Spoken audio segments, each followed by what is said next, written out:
बाळ दोस्तो केम छो? તમારે વાર્તા સાંભળવી છે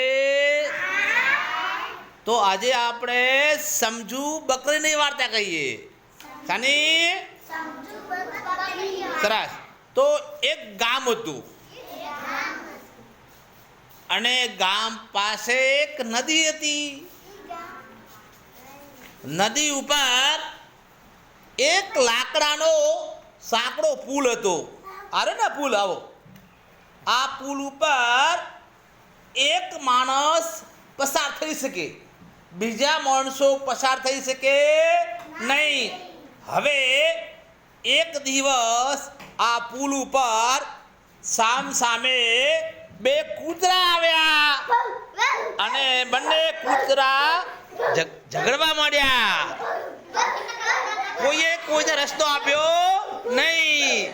એમ કરતા કરતા બંને કૂતરા નદીમાં પડી ગયા અને માંડ બચી ગયા. થોડી વાર પછી બે બકરીઓ આવી. શું આવી?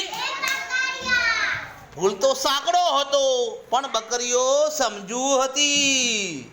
એક બકરી બેસી ગઈ, બીજી બકરી એના ઉપરથી ચાલી ગઈ. કેવી સમજુ બકરીઓ કહેવાય? હા સરસ.